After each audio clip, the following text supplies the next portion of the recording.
Hello বন্ধুরা, welcome to my Borhanuddin present.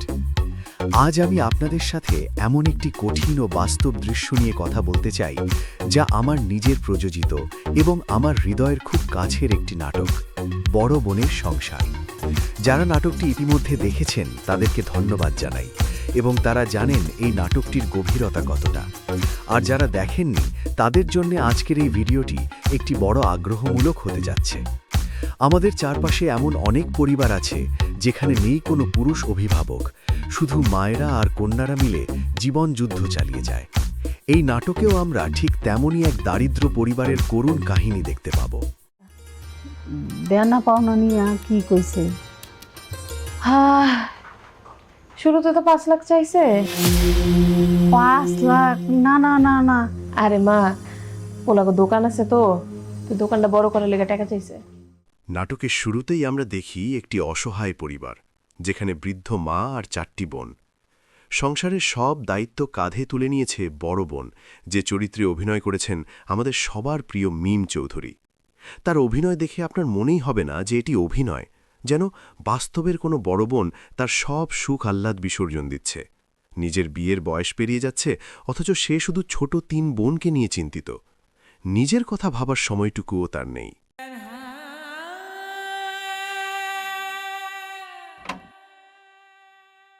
আরে সালমা, আসসালামু আলাইকুম। ওয়ালাইকুম সালাম। কেমন আছো তুমি? হঠাৎ করে আসো আসো, ঘরে আসো। না হারুন ভাই, ঘরে যাবো না, এই নে কথা সারি। ও, কয় টাকা লাগবে? আরে এত ভাবা ভাবির কি আছে? হ্যাঁ, আমার কাছে তো মানুষ এমনি এমনি আসে না। শোনো, আমি যে সুদের ব্যবসা করি এটা যেমন তুমি জানো, এই গ্রামের সবাই জানে। কয় টাকা লাগবে বলে ভালো? 1 লাখ টাকা। 1 লাখ টাকা? 1 লাখ টাকা দিয়ে তুমি কি করবা? গল্পের মোড় ঘুরে যায় যখন সেজ বোনের বিয়ের কথা আসে। অভাবের সংসারে আনন্দ আসার কথা থাকলেও আসে এক বিশাল পাহাড় সমান সমস্যা, যৌতুক। আমাদের সমাজ থেকে আজও এই অভিশাপ মুছে যায়নি। হাজারো অভাবের মাঝে যৌতুকের টাকা দেওয়ার শর্ত মেনে নিয়ে বিয়ে সম্পন্ন হয়। বড় বোন দিন রাত এক করে পরিশ্রম করে টাকা জোগাড়ের চেষ্টা করে, কিন্তু শেষ রক্ষা কি হয়? যখন সে নির্দিষ্ট সময়ে পুরো টাকা দিতে পারে না, তখন শ্বশুরবাড়িতে গিয়ে তাকে যে অপমান সইতে হয়। বন্ধুরা, এই দৃশ্যটি দেখে আপনার চোখে পানি আসতে বাধ্য। মনে হয় ভুলে গেছেন, 3 লাখ দেওয়ার কথা ছিল, কিন্তু আপনার কথা অনুযায়ী আমি একজনকে কথা দিয়েছি 3 লাখ টাকা দিব। কারণ আপনি যদি না দেন তাইলে টাকাটা আমি কেমনে দিব ওই লোকটারে? না না, তাহলে আমি আপনাকে 3 লাখ টাকাই দিব। হয়েছে কি, টাকা জোগাড় করতে একটু সমস্যা হয়ে গেছে তো, আর 1 লাখ টাকা কয়টা দিন পরে দিব। তাহলে আপনি একটু বুঝাই করেন। মাগো, টাকা পয়সার ব্যাপার বুঝাইয়া হয় না।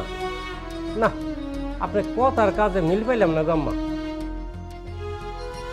তাহলে কবিতার জামাইরে একটু অঙ্গ বাড়িতে লয়ে যাই। তো বালা কথা, আপনি বোনের বোন জামাইরে আপনাকে বাইট দিবেন, নিয়ে যান, আমার কি?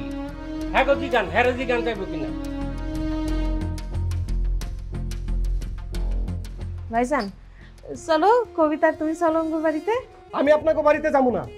যেদিন বাকি 1 লাখ টাকা দিবেন ওই দিন আমিও যাব, আপনার বোনেও যাবে। এখন আপনি চলে যান। কি হলো, যান। সমস্যা এখানেই শেষ নয়। সেজ বোনের জামাইকে যৌতুক দেওয়া হয়েছে শুনে মেজ বোনের জামাইও এখন জেদ ধরে বসেছে।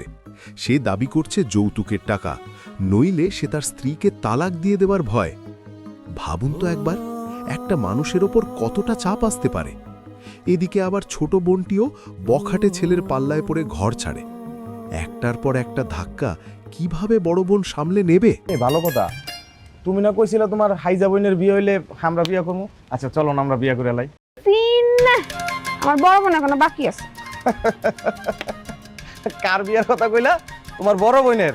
কোনোদিন হইব না। আমার বড় বোনের বিয়ে হইব না কেন? তোমার ওই ডেট ফেল বোনের একটা বিয়ে করবো। একদম আমার বড় বোনের নামে উল্টাপাল্টা কথা বলবা না। নাটকটির শেষটা এতটাই ইমোশনাল যে আমি নিজেও শুটিং পর্যবেক্ষণের সময় আবেগপ্রবণ হয়ে পড়েছিলাম। হাজারো ঝামেলার মাঝে হঠাৎ একদিন মা মারা যান। পরিবারের শেষ আশ্রয়টুকু হারিয়ে বড় বোন যখন মায়ের লাশের ওপর লুটিয়ে পড়ে, তখন মনে হয় যেন পুরো পৃথিবীটাই থেমে গেছে। বন্ধুরা, এটি শুধু একটি নাটক নয়, এটি একটি সতর্কবার্তা আমাদের সমাজের জন্য। আপনারা যারা এখন ওই পূর্ণাঙ্গ নাটকটি দেখেননি তাদের অনুরোধ করব এখনই ডেসক্রিপশন বক্সে দেওয়া লিংক থেকে ভিডিওটি দেখে আসুন। মিম চৌধুরী, সিদ্দিক মাস্টার, সাগর রেইন ও প্রিয়া মিম সহ সবার অভিনয় আপনাকে মুগ্ধ করবে। ভিডিওটি কেমন লাগলো কমেন্টে জানাবেন, লাইক দিতে ভুলবেন না, আর আমার চ্যানেল বোরহানুদ্দিন সাবস্ক্রাইব করে আমার পাশেই থাকবেন। অসংখ্য ধন্যবাদ সবাইকে। দেখা হবে পরবর্তীতে আবারও নতুন কোনো ভিডিও নিয়ে।